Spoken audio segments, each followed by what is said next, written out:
Bonjour Julie. Bonjour Morgane, bonjour à tous. Nous sommes de retour pour un 5e épisode déjà. Pour ceux qui ne nous suivent pas sur Twitter, sachez que lors de la dernière quinzaine, nous avons franchi la barre symbolique des 1000 écoutes pour notre premier épisode. Nous en sommes très fiers, merci à vous.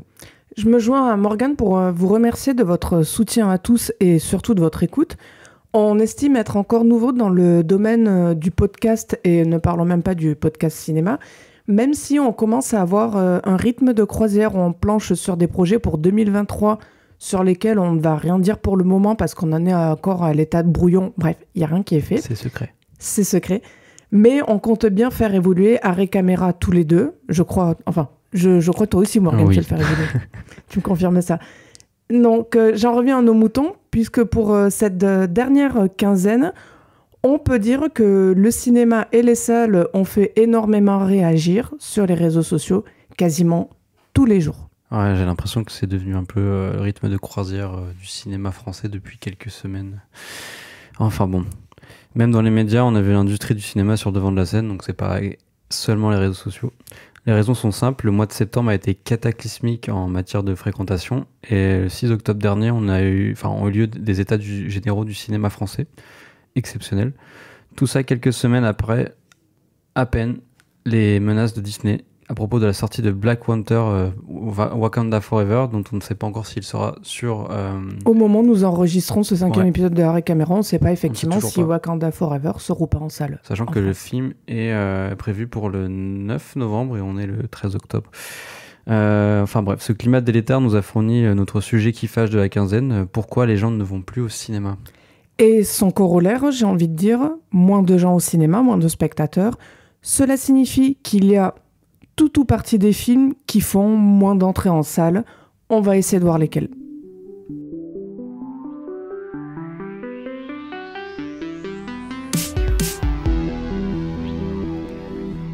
Donc pour ce numéro d'Arrêt Caméra, on a choisi d'aborder un sujet moins documenté que les précédents. On va tenter quelques hypothèses. Après un été déjà compliqué, la rentrée n'a guère été favorable aux salles de cinéma.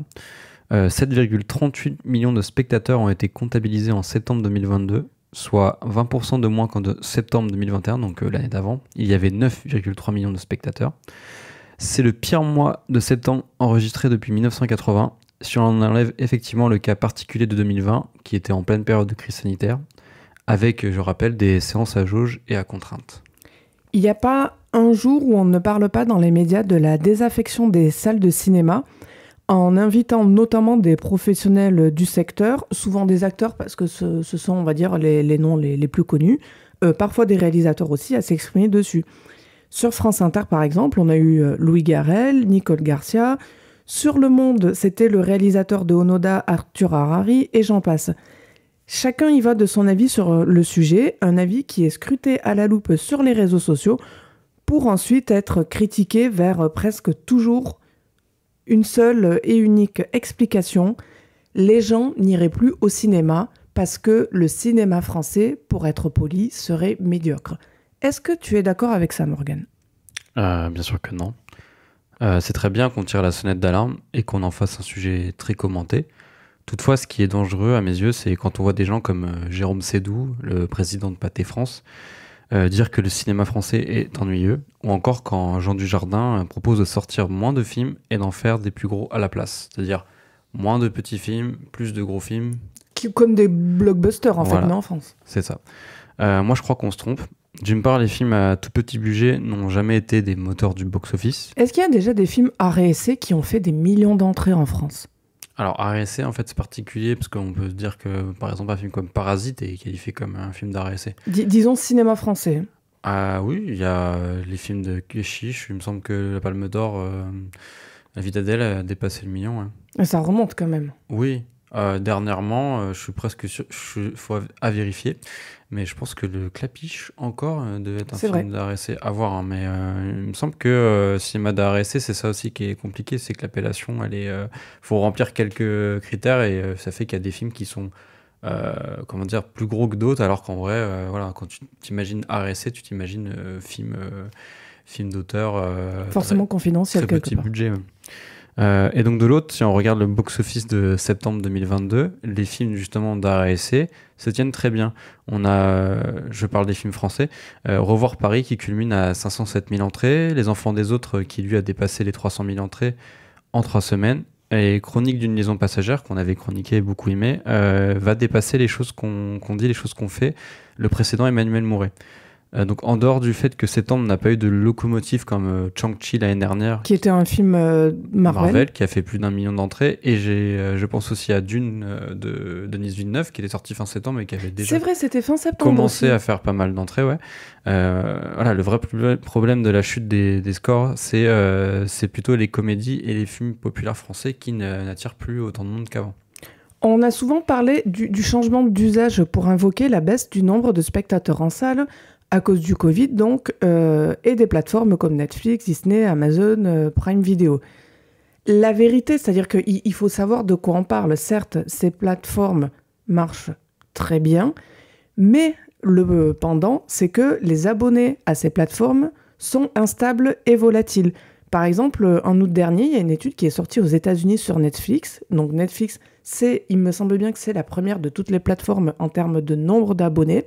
Je confirme. Et cette étude révélait qu'il y avait un quart des abonnés Netflix qui voulaient partir.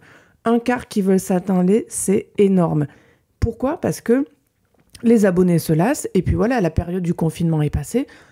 Tout le monde a un souhait de vouloir tout simplement, j'ai envie de dire, sortir dehors. L'hégémonie, la SVOD de ces plateformes, elle est malmenée. Et c'est quoi la conséquence en plus ? C'est que les tarifs de ces plateformes augmentent. Netflix a augmenté les tarifs, Prime Video a augmenté les tarifs, Disney aussi a ou va augmenter les tarifs, mais bref, on n'est pas spécialement sur une baisse.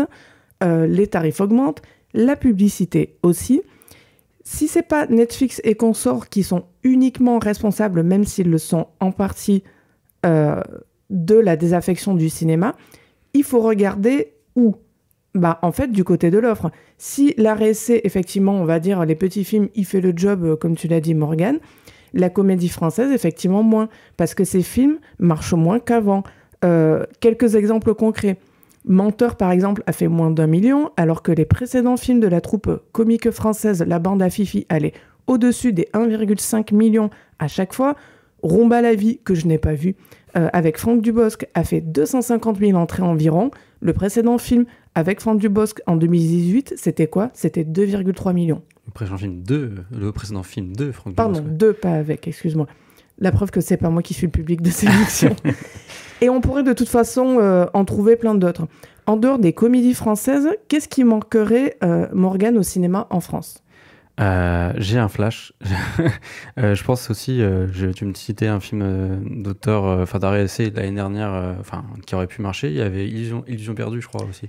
Illusion perdue, oui. Après, pour moi, c'est pas du petit film confidentiel, mais oui, on va dire on oui. parlait d'art et essai et qui a quasiment ou presque dépassé les millions. Désolé. Donc en dehors des comédies, ce qui manque au cinéma français, moi je pense que beaucoup de gens regrette que la France ne produit pas de films à grand spectacle comme on en fait à Hollywood en fait, des blockbusters. Je pense effectivement la France doit produire moins de comédies à gros budget qui font malheureusement défaut au box-office. Ces derniers temps, encore une fois, pour la plupart. Ouais. Et on sent d'ailleurs que le public ne suit plus. On lit souvent d'ailleurs sur les réseaux des gens réduire le cinéma français à des comédies racistes et pas drôles. Donc le produire moins pour faire mieux, c'est ce genre de film qui devrait être concerné. Et en parallèle, on pourrait lancer des projets de plus grande envergure sans non plus singer ce qui se fait aux États-Unis, notamment en revisitant l'histoire ou la littérature française. Par exemple, en 2023, ça fera l'office de révélateur, puisque Pathé sortira à la suite des aventures d'Astérix avec un casting rutilant. Donc c'est un film de Guillaume Canet avec Guillaume Canet, il y a Cotillard, Lelouch et même Zlatan Ibrahimovic. Et il y aura aussi 2 films adaptés des Trois Mousquetaires, dont le budget total est de 70 millions d'euros, ce qui fait partie des plus gros budgets pour un film français. Lui sera vraiment attendu au tournant, Ouais. je pense. 2 films qui sortent, je crois, le premier en mars et le deuxième en décembre. C'est très ambitieux. Et ensuite, il y a le Puy du Fou, donc, qui s'est mis à faire du cinéma, qui a produit donc, cette année un film historique qui s'appelle Vaincre ou mourir, qui est inspiré de l'un de ses spectacles, qui d'ailleurs prend place pendant les années de terreur en 1793, qui est prévu pour le 25 janvier 2023. Donc voilà, ce genre de film un peu plus, entre guillemets, ambitieux, on va dire, dans une ambition budgétaire et envie de faire du cinéma populaire pour la masse. Et qui rassemble beaucoup, oui, en voilà, salle. on scrutera les résultats qu'ils vont faire au box-office. Oui, et une fois qu'on verra ce que ça donne, on y verra un peu plus clair, je pense, sur ce qui marche vraiment et ce qui marche pas au cinéma.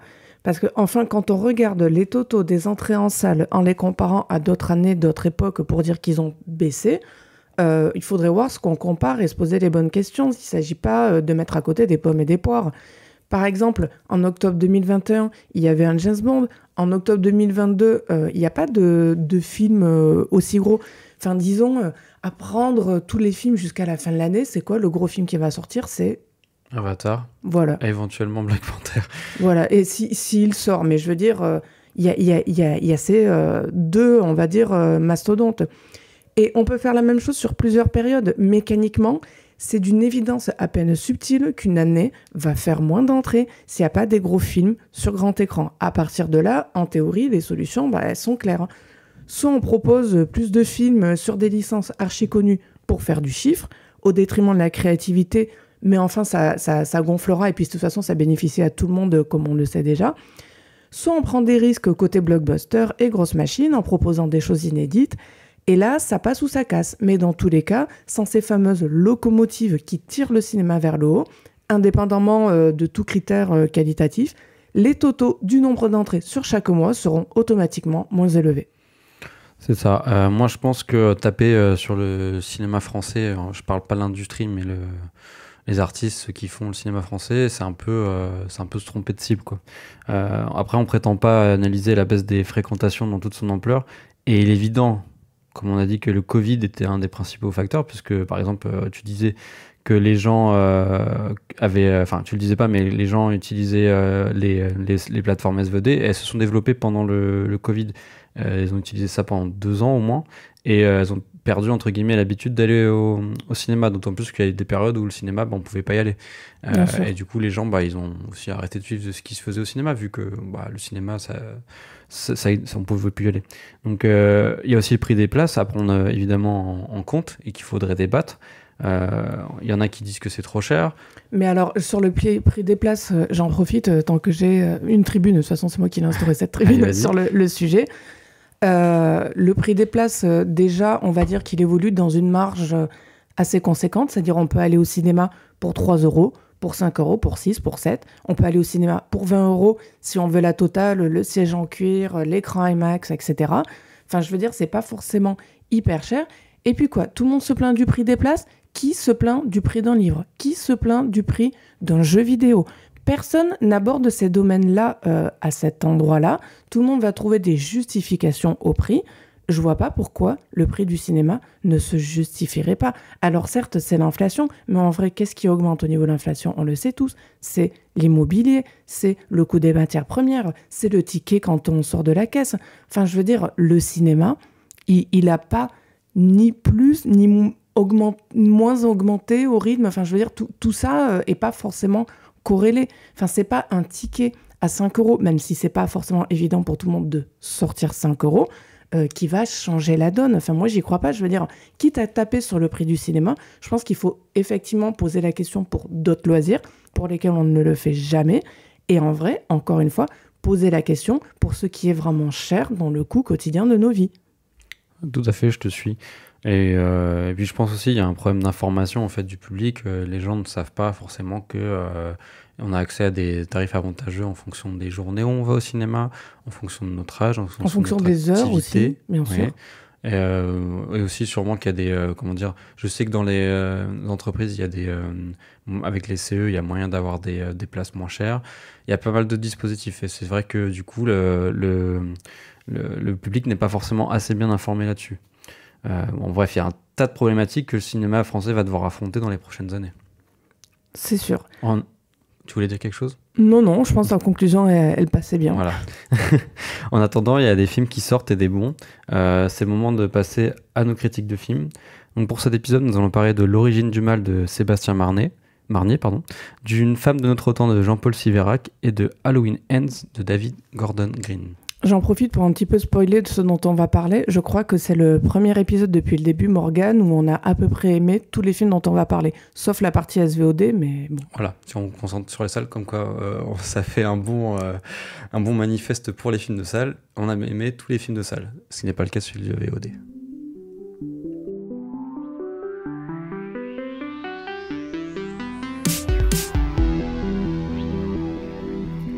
Après Irréprochable en 2016 et L'heure de la sortie en 2019, Sébastien Marnier continue son petit bonhomme de chemin en nous proposant un thriller au titre très joyeux, L'origine du mal. Thriller dans lequel on retrouve Laure Calamy, Jacques Weber, Dominique Blanc ou encore Doria Tilly. Un film distribué par The Jokers depuis le 5 octobre. Morgane, est-ce que tu peux nous en résumer le début ? Oui. Alors, Stéphane est une femme modeste qui travaille dans une usine de mise sous pli d'anchois. Elle rencontre pour la première fois de sa vie son père, Serge, un homme très riche qui vit sur l'île de Porquerolles dans une énorme bâtisse. Elle fait également la rencontre de son épouse fantasque Louise, de son ambitieuse fille Georges et de son inquiétante servante Agnès. Très vite, des tensions surgissent et un jeu de dupes se met en place. Entre suspicion et mensonge, le mystère s'installe et le mal se répand. Les auditeurs auront remarqué qu'il y a beaucoup de personnages, y compris féminins, qui portent des noms masculins comme Stéphane et Georges. Peut-être vous ne le saviez pas, moi je l'ai découvert à l'occasion de ce film. Donc Stéphane est un prénom mixte, comme quoi, en allant au cinéma, on apprend aussi des choses. L'origine du mal, c'est un film qui est rempli de twists dans le scénario. On croit une chose, on nous en dévoile une autre. Ceux qui étaient gentils deviennent méchants, et puis c'est l'inverse. Enfin, c'est quand même loin d'être un film où on s'ennuie, même s'il y a parfois des retournements qui sont un petit peu prévisibles. Sur la durée, ça tient carrément la route. On se demande tout le temps où Sébastien Marnier, le réalisateur, donc, veut nous emmener. Les acteurs sont aussi très investis. J'ai particulièrement apprécié le jeu de Jacques Weber et Dominique Blanc. C'est peut-être parce que je suis jeune, mais pour moi, en fait, Jacques Weber et Dominique Blanc, par exemple, ce sont surtout en fait des acteurs qu'on voit au théâtre dans des pièces de boulevard. Là, dans L'origine du mal, j'ai trouvé justement qu'ils insufflaient toute l'extravagance dont ils sont capables sur les planches, mais au service du grand écran. Ouais, c'est ça, ces acteurs qu'on a perdu l'habitude de voir dans ce genre de projet. Je pense d'abord à Jacques Weber, qui lui, on voit plutôt enchaîner les comédies depuis quelques années, tandis que Dominique Blanc, elle a peu à peu déserté les écrans de cinéma. On parle quand même de lauréats des Césars, quand ce n'est pas 4 Césars carrément pour Dominique Blanc, qui a également gagné le prix de la meilleure actrice à Venise en 2008, pour rappel, pour le très beau L'autre de Bernard et Trévidic, qui est aussi un film qui joue avec le genre et que je conseille. Donc tu l'as bien dit, la force du film, c'est son casting. Et Sébastien Marnier semble avoir minutieusement composé. Chaque acteur est excellent dans son rôle, même Doria Tilly, que je n'aime pas forcément, qui est très bien en personnage de femme ambitieuse. Donc c'est un film d'amoureux d'acteurs et surtout des actrices, ce qui a toute son importance vu la progression du récit. Ce ne sera pas un gros spoil de dire que c'est un des rares films grand public de 2022, voire le seul de tout ce que j'ai vu, où on ne voit et ne constate que des relations entre lesbiennes. Les femmes sont à la fois la vitrine et l'enjeu de l'origine du mal. On a déjà parlé à Arrêt Caméra du manque de complexité dans l'écriture des personnages féminins qui peut desservir un projet cinématographique en entier.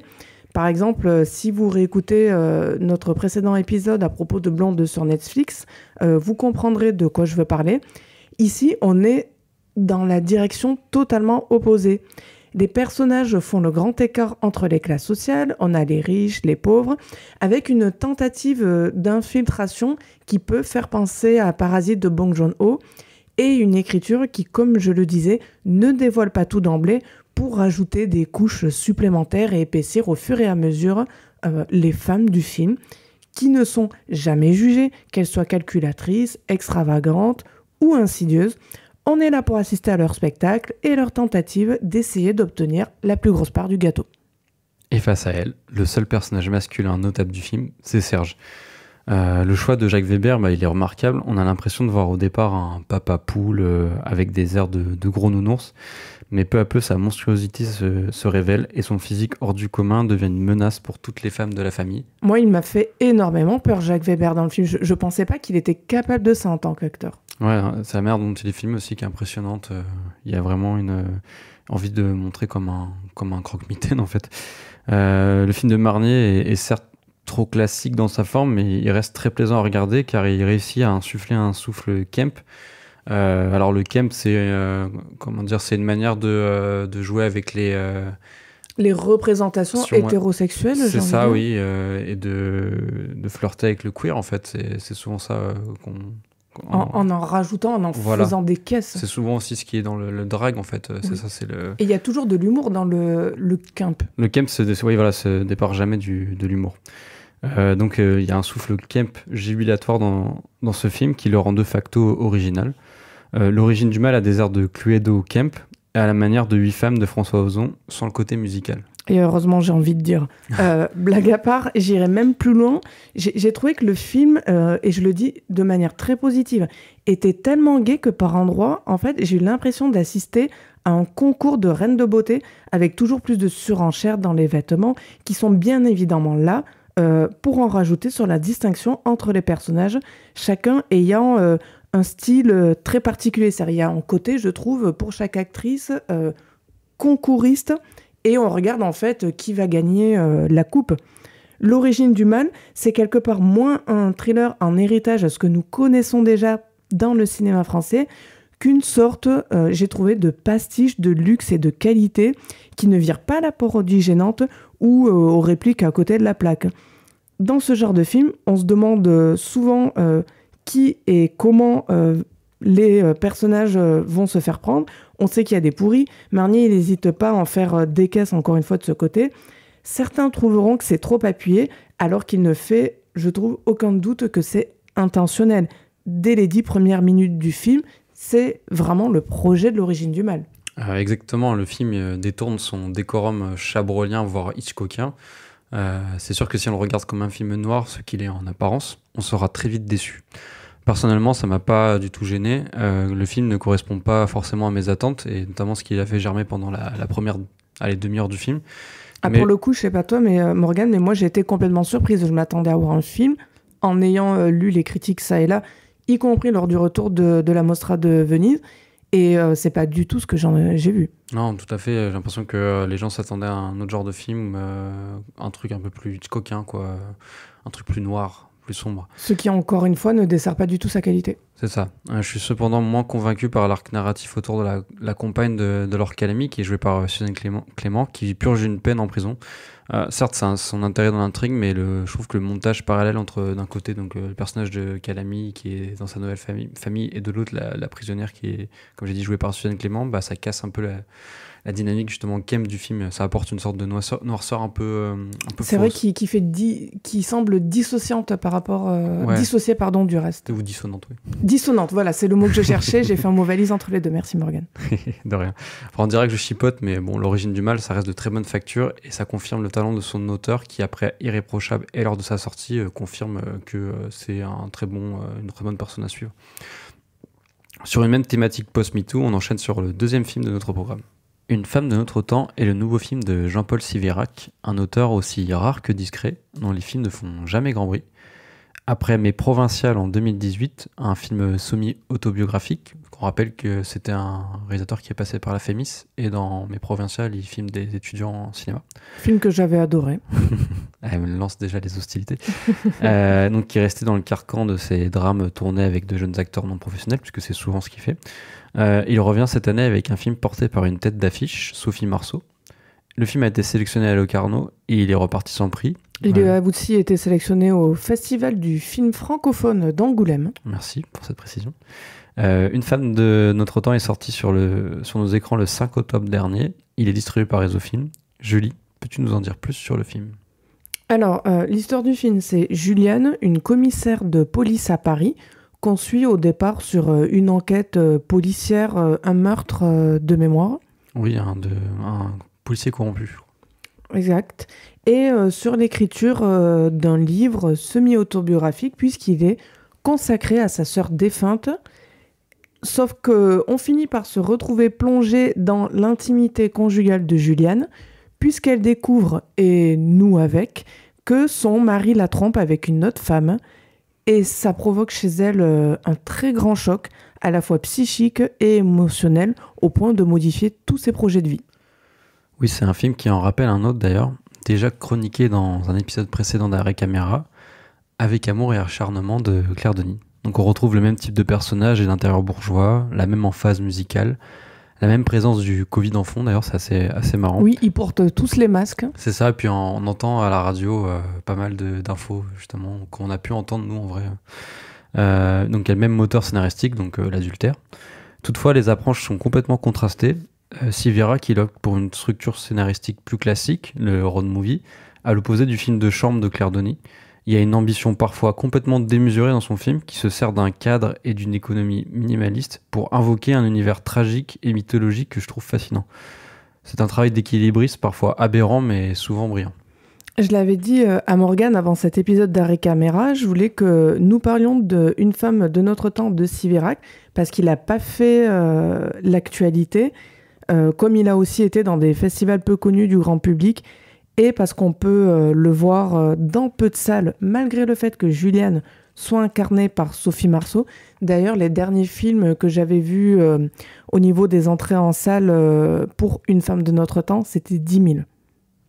Les dernières entrées d'Une femme de notre temps ? Oui, il y a quelques jours, j'ai vu ça. C'est vraiment pas beaucoup, malgré, encore une fois, la présence pour le personnage principal de Sophie Marceau. C'est, à mes yeux, Jean-Paul Siverac, c'est un des réalisateurs les plus doués côté caméra et mise en scène.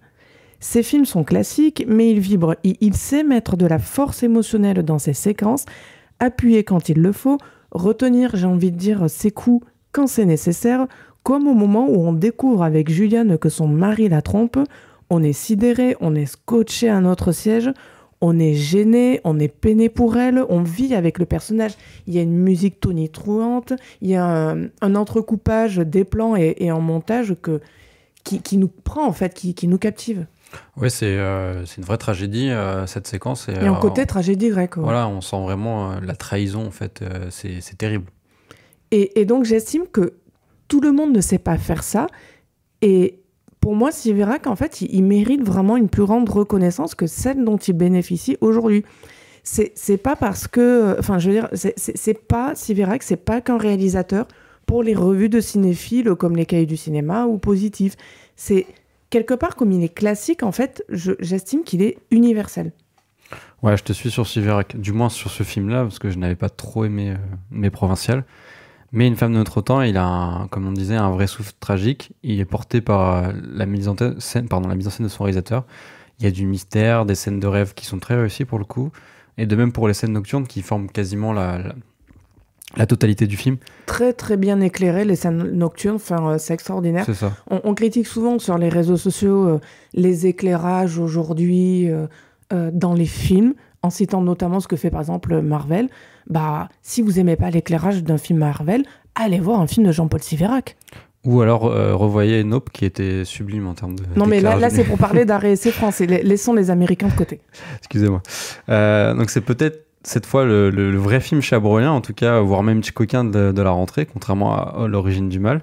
Une femme de notre temps, il a une forme d'austérité assez aride, donc je comprends que voilà, le film fonctionne pas forcément pour tout le monde, contre laquelle le film lui-même lutte justement continuellement. Il y a une tentation d'en faire un grand drame bourgeois, au sérieux de marbre, mais tout est tellement appuyé, la musique, les mouvements de caméra, que le film il finit par basculer et se termine d'ailleurs de manière assez surprenante en revenge movie qui l'oriente vers l'horreur. Je ne dis pas que tout est réussi dans cette métamorphose du film.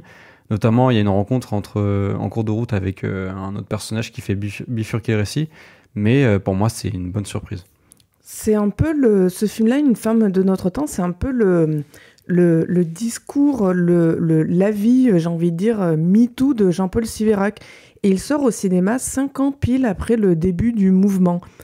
Alors, bon, dans sa version, on peut pointer du doigt une certaine naïveté, disons, dans ses représentations, mais peu importe. En fait, Jean-Paul Sivirac, il est tellement sincère dans ce qu'il montre que moi, j'ai eu envie de le suivre. J'ai trouvé ça plutôt original qu'il fasse de son personnage principal de femme, qui est froid et réservé à l'image de son film, donc quelqu'un d'implacable quand on trahit ses valeurs. Parce que le film, sans trop en dire, n'est pas qu'une question d'adultère, de mensonges frivoles. C'est tout à travers cet adultère et à travers ce qui s'y montre, c'est toute une allégorie du mal que peut faire un homme à une femme, du mal que peuvent faire les hommes aux femmes. Pas seulement la blessure qui se répare, mais l'impact, les conséquences que tout ça a sur la vie des femmes. En contrepoids, Sophie Marceau, que j'ai trouvée admirable et très crédible, se transforme littéralement en déesse vengeresse. C'est une Amazone au sens moderne, peut-être trop, mais la voir se déplacer en bandant son arc en pleine nuit, éclairée par une lune gibbeuse pour châtier l'autre, a quelque chose d'anachronique et c'est plutôt surprenant. Ouais, d'Amazon ou même de Diane, la déesse chasseresse de la nature sauvage et des accouchements, qui est armée elle aussi d'un arc. Et d'ailleurs, ça prend tout son sens dans la séquence finale de chasse à l'homme dans les bois, dont tu évoquais tout à l'heure, enfin il y a un instant. Le film, il perd tout naturalisme et plonge dans une abstraction et un côté mythologique. Comme je disais plus tôt, c'est cet abandon du genre qui fait qu'une femme de notre temps fonctionne. Certains jugeront un tel parti pris ridicule, moi plutôt une forme d'héritage du baroque de Palma par exemple. Mais à la française, c'est concrètement tout ce qui concerne l'adultère et la tentative de crime passionnel qui sont, je trouve, le plus réussi dans le film. J'ai un peu plus de mal avec la greffe post-MeToo. C'est effectivement très naïf et il y a quelques errements comme ce personnage de salaud qu'elle rencontre lors d'une halte à une station-service et qui donne lieu à une scène d'angoisse dans un motel, oui.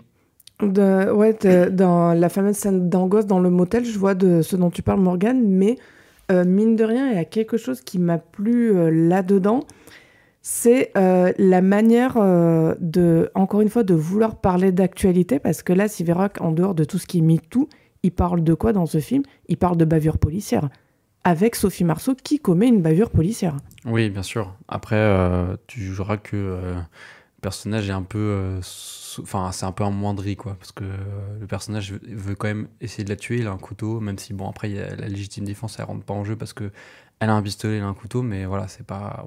on montre quand même que c'est un personnage assez horrible, il frappe sa femme, même si on le voit pas forcément, il y a un doute au bout d'un moment, mais voilà, je te suis là-dessus.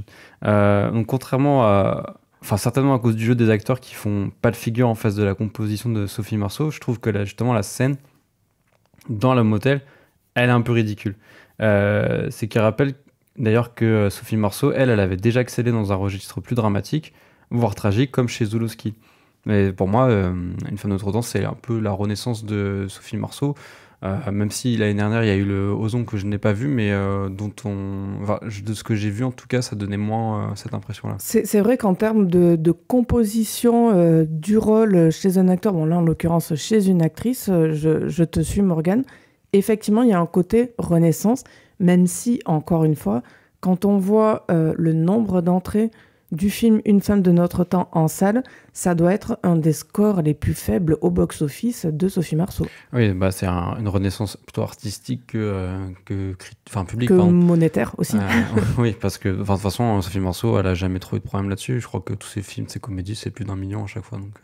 Mais moi, je vais encore insister une dernière fois. Vraiment, si vous avez envie de voir un film, certes, qui n'est pas parfait, mais qui est maîtrisé, qui est bien filmé, bien cadré, bien joué, avec une histoire pas fantaisiste et qui en même temps est classique et universelle, je recommande Une femme de notre temps. C'est vraiment ce genre de film à réessayer, avec, on va dire...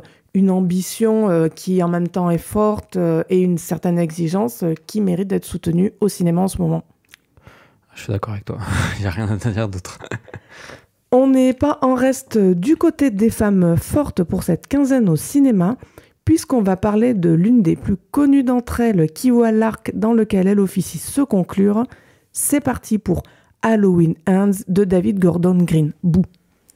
Troisième et dernier volet de la trilogie Halloween de Gordon Green, qui fait suite directement au premier film du nom de John Carpenter, Halloween Ends est censé constituer la phase terminale de Michael Myers, dont la figure hante plus que jamais les esprits en ce mois d'octobre, très à propos pour la sortie du film. D'ailleurs, le mois d'octobre est surnommé en américain la Spooky Season, la saison du flip. Morgane, tiens, vu que tu veux prendre la parole, est-ce que tu peux rappeler en quelques mots où on en est dans la mythologie, on va dire, et la franchise Halloween avec ce dernier volet, de la façon la plus pédagogique possible? Sacré sujet. Alors, Halloween, donc déjà de base, on va commencer. Halloween est symptomatique de la franchisation du cinéma d'horreur. Disons qu'avant Halloween, il n'y avait pas vraiment de franchise de cinéma d'horreur aussi. Donc ça a quasiment démarré avec ce film, en fait, quelque part. Alors oui et non, tu sais, il y a eu les épisodes de Dracula Oui. avec comment il s'appelle, Christopher Lee, qui sont des films, mais qu'on peut quasiment considérer comme indépendants l'un de l'autre. Il n'y a pas énormément, enfin ça se suit pas forcément d'une Il manière. n'y a pas de lien, on va dire, éventuellement scénaristique ou quoi que ce soit. Voilà, c'est pas poussé. Surtout, il n'y a pas une logique aussi forte, comment dire, de manière mercantile, tu vois, financière. Même s'il y en a une, hein, mais voilà. Donc, Halloween est symptomatique de ça, d'autant plus que le concept même du premier film, rappelons-le, c'est quand même de sortir un film qui s'appelle Halloween à Halloween et qui se passe pendant Halloween.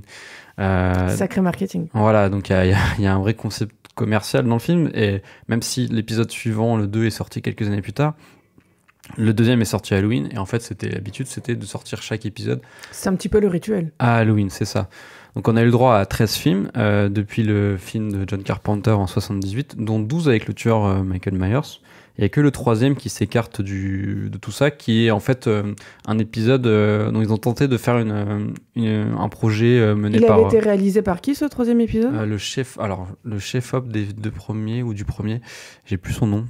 Et en tout cas, le projet, c'était Carpenter qui produisait, de faire un épisode différent, avec une histoire différente à chaque épisode, du coup. Une histoire qui se passe à Halloween, et en lien avec ça. C'est du feuilletonnage, en fait. C'est ça, et en fait, l'idée, c'était que Michael Myers ne devait pas revenir après Halloween 2, parce que, pour ceux qui ne l'ont pas vu, mais je le dis quand même, bon, c'est pas grave, c'est pas très un gros spoil, normalement, elle est au fin du 2, et il est censé être mort.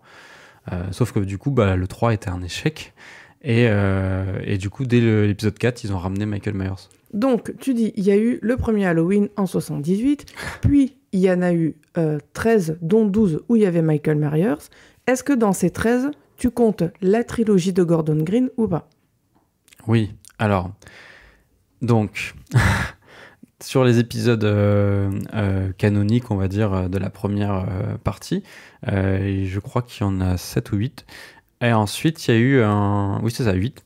Il y a eu un remake en 2005 ou 2006, réalisé par Rob Zombie, à la grande époque des remakes des années 2000, avec il y avait eu Massacre à tronçonneuse, La Colline à des yeux, et ils ont fait Halloween.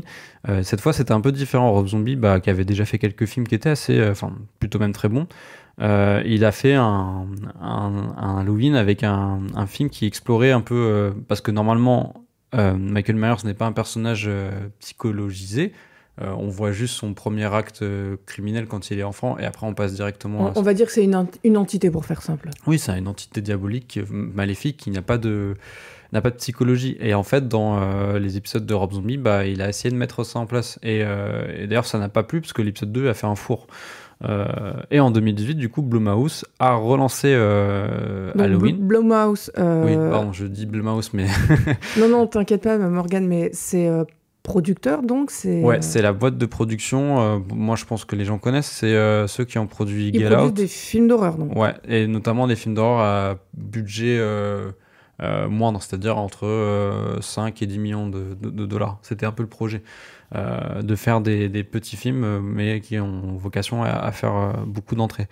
Et donc ils ont relancé la trilogie Halloween en 2018, donc produit par Jason Blum, le créateur de Blumhouse, et avec David Gordon Green derrière la caméra, qui est un réalisateur qui a fait un peu tous les genres de films. Il a fait des films style Terrence Malick, et après il a fait des comédies très lourdingues, des stoner movies d'ailleurs, des comédies avec de la drogue, et après d'autres trucs. Et donc il est passé des comédies drogue aux citrouilles, quoi. Voilà, en allant au plus bref. Et du coup, ces Halloween-là sont des requels. C'est un terme qui est tout nouveau, parce que moi, je le connais pas très bien. Parce que moi, je connaissais préquel, sequel, et il y a les requels. Alors, requel, ouais. Alors, c'est dans... moi, je n'ai pas vu le film, mais Scream, le 5, qui est sorti en début d'année, apparemment, ils discutent de tout ça, et ils parlent du terme requel. Et en fait, requel, c'est à la fois un remake et une sequel, donc une suite. Et en fait, c'est ça, c'est pour tout vous dire, le Halloween de 2018, donc il reprend directement après, enfin, pas directement, mais après le 1. Alors, j'ai peut-être un exemple pour illustrer les requels. Tu me dis si Morgan, il est nul ou pas. Le Star Wars de J.J. Abrams, ça passe, non? Non. Bon, j'ai rien compris alors. Enfin, si, dans le principe, mais en fait, c'est plus un remake du coup. Parce que c'est une suite et qui en même temps fait remake, donc ça fait requel, ça fait les deux. Ouais, mais c'est vraie suite pour le coup, sans justement le principe de la requel. Ce que je voulais dire, c'est que ça a fait table rase de tout ce qui a été fait. Tu vois, ce Halloween-là. D'accord, tout ce qui a été fait après. Après le premier Halloween. Ok, j'ai compris. Le 2 n'existe plus et tous ceux après. Donc ils ont pris le premier Halloween de 1978 pour faire une suite. C'est ça. Alors que les autres Star Wars, des autres. Voilà, les autres Star Wars, ils prennent en compte la prélogie et la trilogie. Très bien. J'espère que les auditeurs comprendront aussi. Quasiment arrivé au bout. Et donc pour les Halloween de David Gordon Green, donc Halloween Kills et Halloween Ends, là le but c'est vraiment de prolonger justement ce côté mythique du Boogeyman qui avait introduit Carpenter. Et cette fois, alors Boogeyman, pardon, on va le traduire pour les auditeurs, c'est littéralement le croque-mitaine. Oui, merci, tu as bien fait de le préciser. Et donc il conclut la trilogie cette fois en mettant en scène l'ultime affrontement de Michael Myers avec la Final Girl originelle, Final Girl qui est un terme utilisé dans le slasher qui en fait est la survivante des films de slasher, souvent c'est des femmes. Et donc c'est Laurie Strode qui était jouée par Jamie Lee Curtis. Alors de mon côté, je pense que tout le monde l'aura compris, je n'ai vu que le premier Halloween, donc celui de 78 de Carpenter, et cette trilogie-là. Je vais pas faire dans la dentelle. J'ai trouvé les deux premiers films de David Gordon Green pénibles pour des raisons différentes. Autant dire que je ne plaçais pas beaucoup d'espoir dans ce Halloween Ends, mais de toute façon, j'aime bien terminer ce que je commence. Des trois, surprenamment, pour moi, c'est le moins pire. Il est mieux filmé, il est mieux cadré, il est mieux dialogué. L'histoire, le scénario est aussi, j'ai trouvé, plus consistant. Là où, par exemple, le deuxième, le projet est très clair, c'est un jeu de massacre et certains l'ont sûrement trouvé jouissif. Pour moi, de toute façon, c'était répétitif. C'est pas trop le genre de film qui m'intéresse. Il n'est pas question ici de toute façon de critiquer méticuleusement chaque film de la trilogie. Mais pour ce Halloween Ends, le troisième, il y a au moins une tentative d'histoire qui est honnête, crédible, et que je trouve plus aussi intéressante, disons, sur le lien humain et ce que signifie le lien humain et l'amitié, que la transmission, même si c'est ce que beaucoup y verront tout naturellement. Oui, Halloween Ends, il surprend en effet je trouve, par son ellipse scénaristique, puisqu'il faut savoir que les deux premiers se passent la même nuit et s'enchaînent vraiment directement. Moi, je croyais du coup que le troisième allait être la même nuit. Moi, pareil, en fait, je me suis fait leurrer. On s'est fait avoir. Donc, Michael Myers, cette fois, a disparu, mais il continue de hanter la ville d'Haddonfield, qui est la ville où se passent les Halloween. Alors, de hanter, pas au sens propre, il la hante, on va dire, mentalement. Tout le monde pense à lui. Oui, oui, c'est ça, c'est une figure spectrale, mais qui n'existe pas vraiment. Tu as raison de le préciser, parce que dans le cinéma d'horreur, il y a des fantômes. C'est ça. Et donc, sa manière de hanter, c'est que la violence a ressurgi surtout les soirs d'Halloween. Hein. C'est en tout cas ce qu'il nous explique dans un court passage du film. Laurie Strode, elle vit avec sa petite fille, suite à la mort de sa fille dans l'épisode précédent. Et elle tente de reprendre goût à la vie et termine l'écriture de son autobiographie. Son autobiographie qui est essentiellement son duel avec Michael Myers. Et le film, il fait apparaître en troisième protagoniste un pivot de l'histoire de cet épisode qui s'appelle Corey. Ou Corey. Il est responsable par accident de la mort d'un enfant, justement le soir du premier anniversaire du retour de Myers. Et il a été finalement innocenté. Et il vit depuis dans la disgrâce et la persécution, ce qui fait penser à une bête de foire, comme Laurie Strode est évoqué dans le premier épisode. David Gordon Green, il montre la contamination du mal à travers ce personnage-là, de Corey, qui va se retrouver sur la route de Myers et ils vont former un duo de tueurs. Dans la veine de ses précédents films, David Gordon Green a la fâcheuse manie de justifier avec une complaisance rare les développements de son scénario, même si ici, encore une fois, grâce à une qualité d'écriture qui est plus forte, on le sent moins. Concrètement, les personnages n'ont aucune échappatoire. Michael Myers, par exemple, il était grillé depuis le début, c'était le mal incarné, alors on va me rétorquer, oui, mais c'était déjà ça chez Carpenter. Non, chez Carpenter, je trouvais que c'était moins évident que ça. Là, pour le coup, je trouve qu'il n'y a pas du tout d'ouverture à ce niveau. Ouais, chez Carpenter, c'est plus limite plus métaphorique, c'est moins appuyé et voilà. En plus, enfin, ça correspond mieux au surnom du personnage The Shape, c'est une forme. Alors que là, chez Gordon Green, on va beaucoup le montrer justement Myers. Donc, comme Michael Myers, c'est le mal incarné, qu'est-ce qui se passe dans les films on glose pas mal autour du principe du mal, de ce que le mal peut être. Ça enfile énormément de perles à ce niveau. Enfin, je veux dire, le mal, il est soit hors de nous, soit en nous. Non, enfin, merci, quoi. Je veux dire, si j'ai envie de phrases aussi stupides, je lis des blagues en barre, en fait. Donc, bon, à la limite, pourquoi pas. Le problème, c'est que David Gordon Green, il retombe à chaque fois dans ses écueils pour arriver à son point final et que ça touche tous ces personnages comme un virus. C'est-à-dire que le film, il échappe au pire. Et je pense notamment, il aurait pu faire comme font beaucoup de gens qui sont en train de faire des films sur des franchises. C'est-à-dire, on nous dit, on nous jure par tous les mots que ça va s'arrêter, c'est fini. Et en fait, on fait des fins ouvertes. Ah bah là, non. Il fait vraiment un point final. Il évite de relancer la saga, comme c'est encore une fois la coutume dans les sagas fortes, comprendre celles qui rapportent énormément d'argent aux producteurs. Mais quelque part, David Gordon Green, en fait, dans ses films, il ne peut s'empêcher de se faire juge et partie constamment. Concrètement, qu'est-ce que je veux dire ? Pour qu'un personnage il soit mauvais, il faut forcément lui inventer les situations les plus sordides et invraisemblables possibles pour justifier sa situation, après nous avoir répété pendant 2 films que le mal ontologique est réel. Bien évidemment qu'on va dire que le mal existe, si à chaque fois on met des situations de pire en pire pour pousser des personnages jusqu'à leur fin. Pour les instants émotion, on va dire hépatos, on met des violons, du piano, blablabla, bon, ça pleure dans les chaumières. On recycle les horreurs gratuites du 2e film de la trilogie.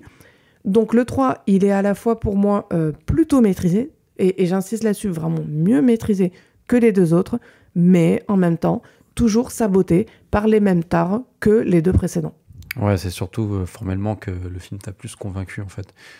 Et aussi thématiquement, on va dire. Et d'ailleurs, pour poursuivre sur ce que tu disais, le fait que le personnage, on lui donne des excuses pour le rendre mauvais, c'est justement à la fois une contradiction parce qu'en fait, Michael Myers, lui, n'a pas d'excuses. Il est montré dans le premier épisode de Carpenter, il tue sans mobile, quoi. Et d'ailleurs, la trilogie Halloween ne s'embarrasse pas du tout de ces contradictions. C'est comme si ça n'existait pas, alors que bien évidemment, elles sont présentes tout au long du projet. Ouais. Moi, je suis un amateur de cinéma d'horreur, comme tu sais, de slasher et notamment de la saga Halloween. Malgré quelques ratés, je trouve que Halloween a toujours suivi la mode de son époque. Les épisodes de fin des années 90, ils exploraient une veine postmoderne qui était dans le sillon du succès de Scream et de Souviens-toi l'été dernier, tout ce genre de slasher où les personnages sont très conscients de ce qui leur arrive. Ceux de Rob Zombie, eux, ils jouaient la carte du remake pour mieux tout déconstruire. Et les 3 épisodes de David Gordon Green, ils reprennent l'héritage de Carpenter en le faisant de manière plus sensationnaliste, plus gore, plus violent, et à l'ère du cinéma référencé avec aussi les films de super-héros. C'est vrai qu'il y a un côté, dans ces films, j'ai trouvé qu'il y avait un petit côté Marvel. C'est bizarre parce qu'on a l'impression d'y faire tout le temps des références ou même de voir des références à Marvel un peu partout. Mais je trouve que ça marche très souvent. Là, par exemple, dans la figure de de Michael Myers, le côté surpuissant que personne ne peut défaire, qui survit toujours, etc. Il y a un côté vraiment divinité du dimanche, je ne sais pas comment le dire autrement. Oui, je te suis grandement sur ça. Et je parle même pas, pardon, Morgan, du duel de la fin qui fait très duel à la Marvel entre Jamie Lee Curtis et Michael Myers. Oui, et puis il y a aussi tout le fétichisme autour du masque qui est comme un costume et qui donne comment dire, qui est comme quand Batman porte son masque. Voilà, ça y est, Myers, il peut pas être complet sans son masque. Exactement. Et donc là, Gordon Green, donc dans toute cette époque de référence de cinéma qui s'auto-référence, son Halloween, il s'inscrit là, voilà, c'est très réflexif et il questionne la mythologie du personnage et de Halloween. Et c'est pour ça que tu disais, les personnages, ils sont toujours en train de parler, ils se questionnent sur le mal. Et en fait, c'est un peu, ça tourne à vide, mais en même temps, il y a un truc un peu fascinant, quoi. Et tu vois, toujours encore une fois, dans la veine des Marvel, on est en train de parler de mythologie, ce qui est le propre de la saga Marvel. Ouais. Même si, effectivement, ça peut sembler anachronique, mais j'insiste, comme finalement, ce qui marche le mieux chez Marvel, c'est l'aspect mythologique, et on en fait des caisses avec des films et des films et des films qui sont censés reprendre la mythologique. Bah là, sur d'autres projets, en l'occurrence des projets horrifiques, on verse dans cette mythologie-là. Et par ailleurs, le personnage de Corey, moi, m'a furieusement fait penser à Peter Parker, mais dans un pendant complètement négatif et imprégné par le mal. Ouais, limite, elle me fait penser à l'antagoniste, tu sais, joué par James Franco, qui suit les traces de son père. Dans l'épisode 3 de Spider-Man de Sam Raimi, où il devient le bouffon vert. Et donc, voilà, autant le premier, je trouve que Halloween de Gordon Green, il bougeait pas trop en fait de son modèle, tout en apportant de la violence, des dialogues, etc. Le 2, pour le coup, c'était vraiment la barbarie. C'était abrutissant et cruel, mais en même temps, je trouvais ça assez inouï. C'était une boucherie sans borne. Voilà, le film s'assume à fond, sans aucun second degré. À part, bon, peut-être les personnages trumpistes qui sont assez grossiers et qui prennent cher dans le film. Voilà, cet épisode 3, comme tu disais, il a une tête d'origin story de super-héros maléfique. Et voilà, je trouvais que c'était quand même assez bien fait. Et justement, le fait qu'il diffère des deux autres, chaque épisode diffère en soi, mais le 3, c'est peut-être celui qui diffère encore plus. Parce qu'au final, les meurtres, ils arrivent assez tard. C'est vrai que c'est celui qui se démarque le plus Morgan des deux autres. Voilà, mais même il commence par une première scène où il n'y a pas de Myers, c'est les conséquences de Myers, et je le trouve assez forte la scène. Et donc, ce qui fait que le film fonctionne, notamment grâce à l'acteur, comme tu disais, qui ressemble à Peter Parker. Il m'a fait aussi penser à Michael Rooker, l'acteur qui joue Henry, Portrait d'un serial killer. Moi, j'ai vu du Jim Morrison. Chacun ses références. Ouais. Ouais, il a un côté un peu dark à la Jim Morrison. Et aussi un peu Harry Potter avec ses lunettes. Mais après, pour les défauts, je te suis. C'est globalement les mêmes qu'on peut faire aux autres épisodes qui manquaient tous de finesse. Même si celui-là, peut-être qu'il a un truc en plus, quoi. Si avec Halloween Ends, on dit adieu, du moins pour un temps, à Laurie Strode et Michael Myers, la relève du cinéma d'horreur est-elle pour autant assurée ? Du côté de Netflix, on voit apparaître tout un tas de productions du genre à l'approche de la fête d'Halloween. C'est normal, il faut bien augmenter le nombre d'abonnés. Et donc, on a vu apparaître récemment le téléphone de Mr. Harrigan, qui a d'ailleurs pour point commun d'être également produit par Jason Blum. Pour ceux qui nous ont écoutés il y a 15 jours, nous avions dit que nous aborderons Au cœur du volcan de Werner Herzog. Toutefois, Arte n'a pas les droits des sous-titres français du film. Donc ce dernier n'est disponible qu'en VF ou bien en VO non sous-titré sur Arte ou Arte Replay. Et moi, je ne parle pas allemand, toi non plus, Morgane. Hélas. Et il faut savoir que pour la VF, la voix de Herzog, qui est quand même un très grand documentariste, elle est doublée, ce qui est un sacrilège. Donc nous ne pouvons décemment pas faire fi de ça. Élitiste jusqu'au bout des ongles. Ouais, non mais faut pas déconner quand même. J'ai pas les trois coffrets Herzog quasiment intégral pour rien. Donc, il a donc fallu revoir notre programme. Nous avons décidé de traiter du téléphone de Monsieur Reagan, comme tu l'as cité, un film de John Lee Hancock, sorti sur Netflix et produit notamment par Jason Blum, comme on l'a dit, et Ryan Murphy. Rien que ça, Ryan Murphy qui est partout en ce moment, qui a fait Dahmer et qui là sort une série. Dahmer, c'est la série sur Netflix qui fait un carton. Ouais, c'est ça. Et c'est lui qui a fait American Horror Story. Oui, donc un autre carton. Oui, et là, il sort encore une série là, avec Naomi Watts, The Watcher. Ah oui, on a vu la bande-annonce avec une espèce de type qui observe les gens. Encore un truc angoissant, ouais. Ce qui nous a décidé à aborder ce film, c'est le fait qu'il s'agisse d'une adaptation d'une nouvelle de Stephen King, sortie en 2020. Peux-tu nous faire un résumé du film, Julie ? Donc le téléphone de Mr. Harrigan parle de l'affection de Craig, donc un jeune garçon, pour un milliardaire excentrique, celui qui donne son nom au titre du film. Mr. Harrigan a jeté son dévolu sur Craig en l'invitant chez lui plusieurs fois par semaine pour lui faire la lecture. C'est pas du tout un film pédophile, je tiens à rassurer les auditeurs. Jeté son dévolu de manière très pacifique. Oui, platonique. Enfin bon, bref, il s'est pris d'affection pour Craig. Et donc Craig vient lui faire la lecture jusqu'à sa majorité. Pour le remercier, Craig offre à Mr. Harrigan, après avoir gagné de l'argent à un jeu de grattage, un iPhone, le tout premier modèle, parce que le film se passe dans les années 2000. 2008, je crois. Mr. Harrigan décède, mais étrangement, Craig continue à recevoir des messages, des SMS, pour être plus précise, du défunt sur son propre iPhone. Et toujours pas des nudes, vous inquiétez pas. Ces blagues ne passeront pas, on va être censuré par les plateformes de podcast. Donc, pour la semaine écoulée, Le téléphone de Mr. Harrigan est l'un des films les plus vus de Netflix pour le territoire français, et ce, quand j'avais vu les chiffres directement sur l'application Netflix. Dans le top film français, il était devant, par exemple, Blonde de Andrew Dominic. Ce qui n'étonnera personne. Puisque Blonde, c'est quand même 3 heures, et c'est pas, je pense pas que le bouche à oreille Netflix fonctionne pour ce film. Stephen King et le cinéma, c'est une longue histoire d'amour. Pour rappel, son premier roman, Carrie, écrit en 73, a été adapté dès 76 par Brian De Palma. Et par la suite, excellent film d'ailleurs. Ouais, un chef-d'œuvre. Par la suite, la plupart de ses ouvrages ont été adaptés à l'écran, et ceci parfois même dans la foulée de leur sortie, et ont donné lieu donc à des chefs-d'œuvre. On avait dit Carrie, pardon, pas Harry.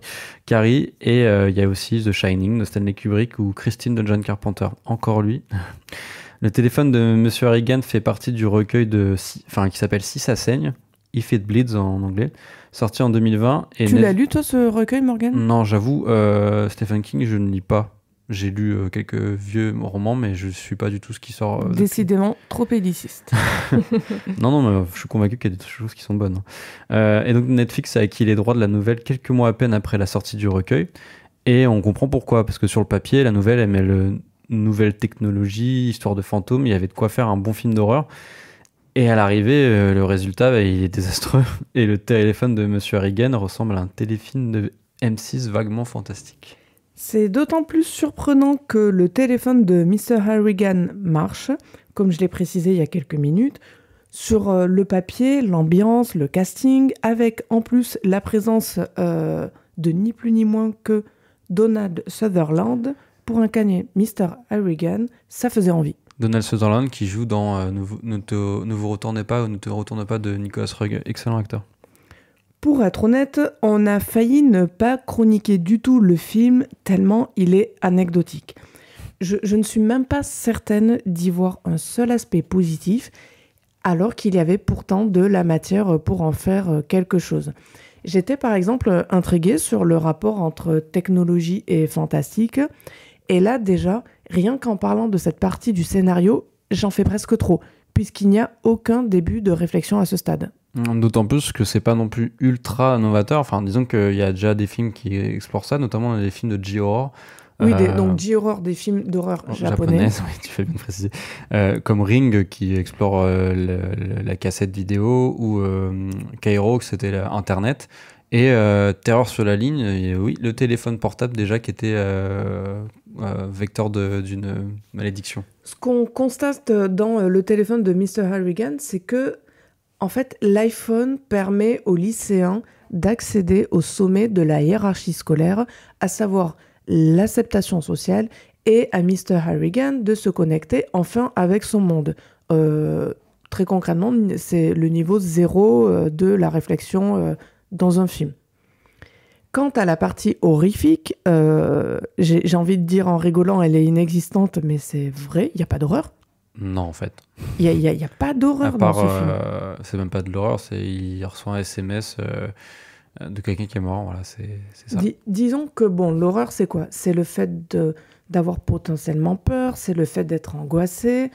L'horreur joue sur le ressenti et je trouve qu'on peut pas avoir de ressenti en regardant ce film. Et encore, je me dis peut-être qu'il voulait faire un truc un peu sentimental, un truc un peu moraliste. Ou même un film pour des jeunes adultes, pourquoi pas, hein. Ouais, mais tu vois, je me dis, enfin, l'horreur n'a pas besoin forcément d'être horrible et Bien flippante, sûr. et le fantastique non plus, et ça aurait pu être le cas. Il y a déjà ça sur Netflix, les films de Flanagan, ils sont pas tout le temps flippants, ou, enfin les séries.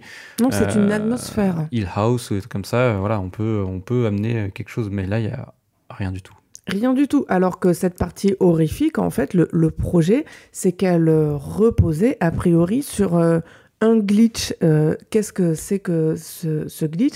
C'est-à-dire l'idée que les premiers modèles d'iPhone, et en particulier le tout premier iPhone sorti, recevaient des messages par erreur.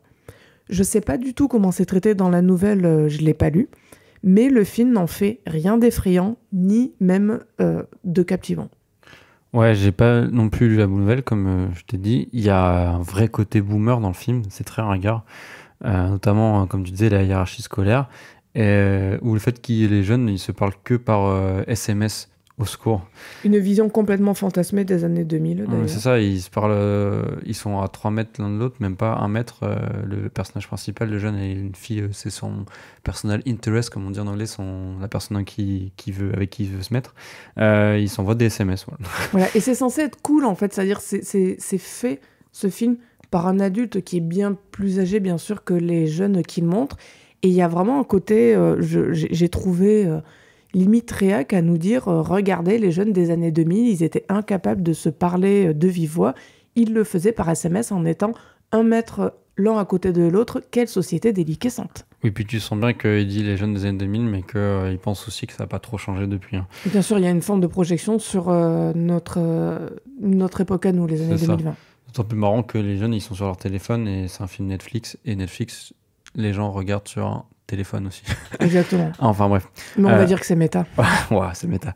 Et la morale du film, en gros, c'est les téléphones nous aliènent. Ça ressemble à ces mèmes qu'on voit parfois partagés par nos parents ou nos tantes ou nos oncles sur Facebook, tu sais, avec des dessins. Ne cite pas de nom parce que notre famille nous soutient Non, pour arrêt caméra. Nous ne voulons vexer personne. Je ne voulais pas citer de nom, mais tu sais, les dessins avec des gens qui sont tous sur leur téléphone, et il y a un type qui est pas sur son téléphone, et là, c'est. Et c'est lui qui est le éclairé, illuminé. Donc voilà, ça passerait à la limite s'il y avait un contexte horrifique, angoissant, voire un peu mystère. Toute la partie sur les secrets de Monsieur Harrigan qui sont annoncés dès les premières minutes du film, elle est repêchée à la dernière minute dans un twist décevant. Il n'y a pas de secret. En fait, si, il avait aussi perdu sa mère quand il était enfant, comme Craig. Ah oui, ce qui n'est pas un secret, sans doute. Je veux dire, ça n'a aucun intérêt par rapport à l'histoire. En fait, ça explique juste pourquoi en fait, il s'est porté d'affection pour Craig. Les scènes de bisoutage de Craig par son camarade de lycée n'ont rien de très traumatisante. Enfin, on en fait ça comme un traumatisme. Et c'est vraiment, je trouve, les scènes de bizutage, un gimmick qui est rébarbatif. Et je dis peut-être ça parce qu'on a parlé de Halloween Ends juste auparavant, mais au bout d'un moment, est-ce que le cinéma américain va parler d'autre chose que de scènes de bizutage par soit le type le plus laid du lycée, soit le type le plus beau du lycée?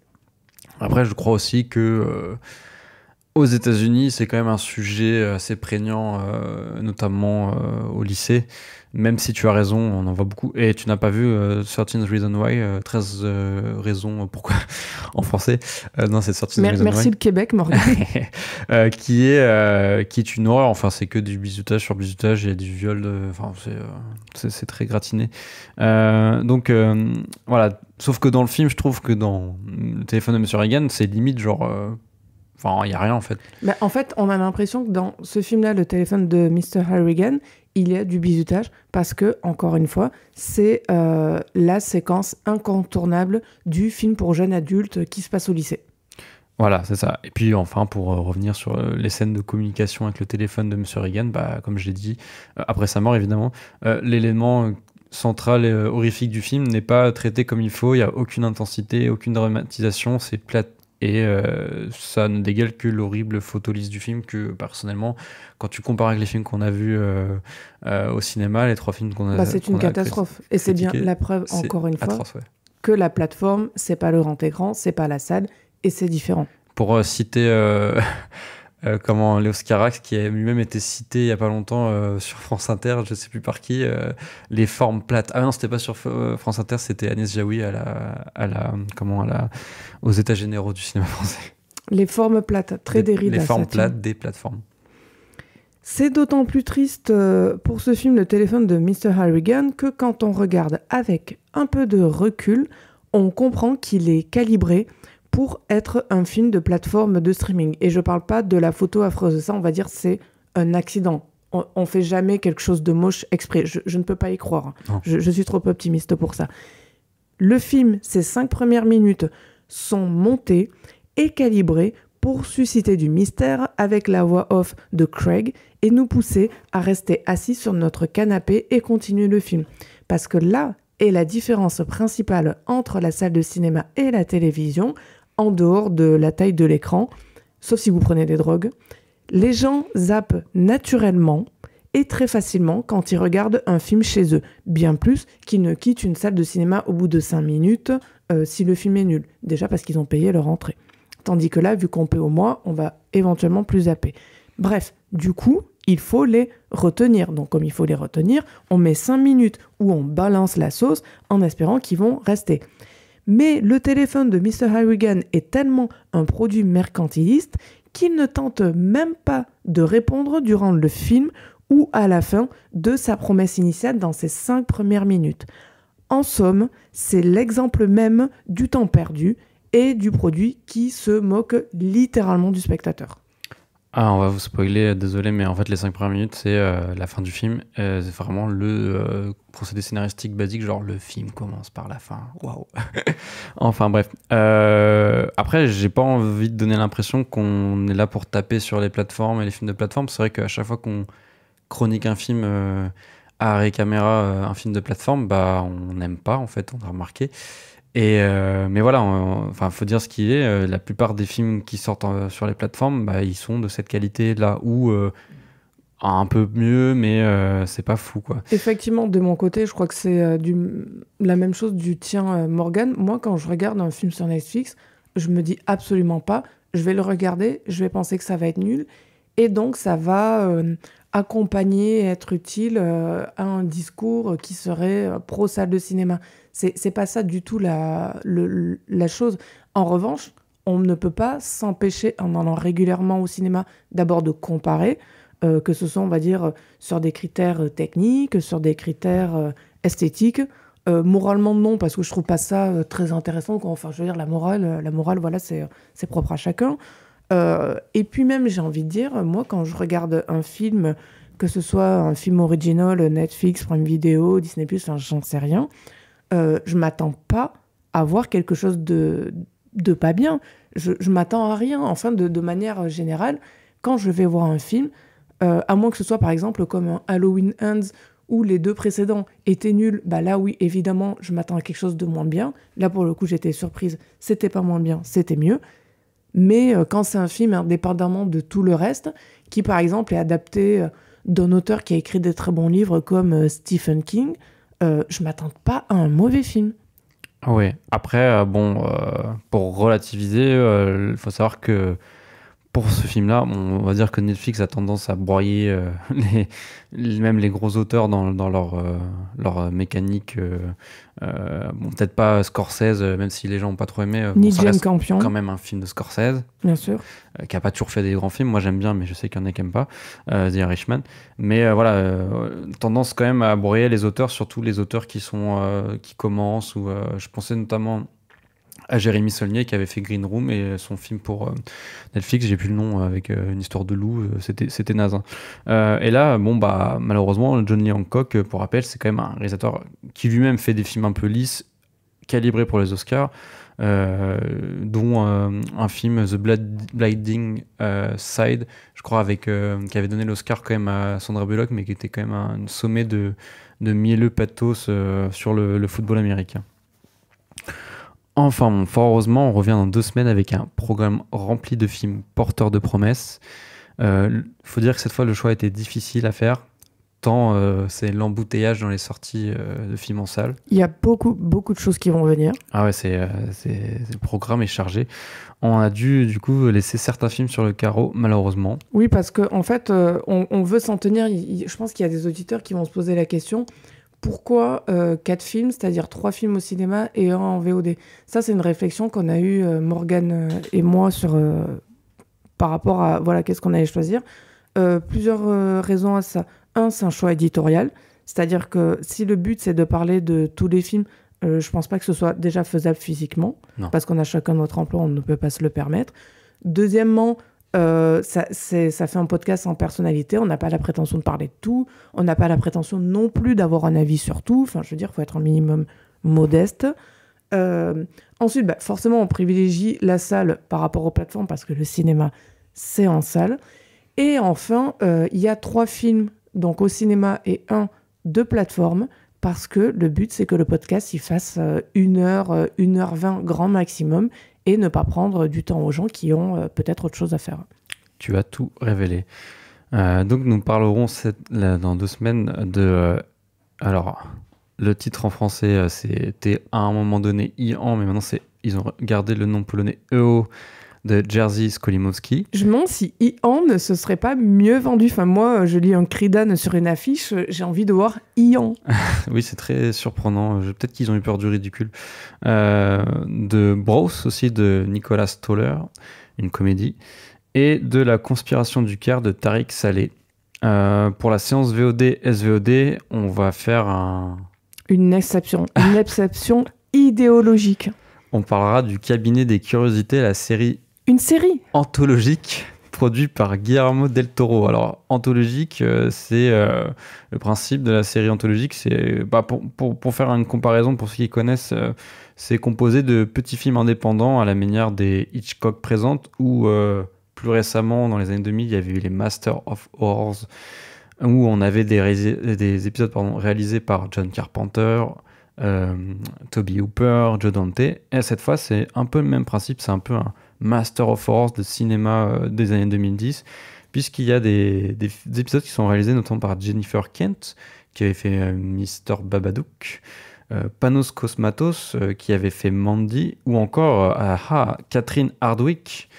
Tu connais Catherine Hardwicke? Ça me dit quelque chose. Elle n'a pas écrit des livres? Tu me poses une colle. Peut-être avec quelqu'un d'autre. Non, mais je pense que tu as vu un film culte des années 2000 avec Evan Rachel Wood.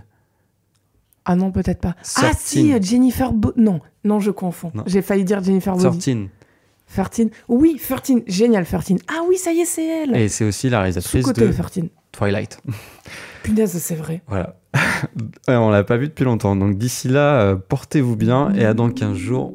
Au revoir. Au revoir.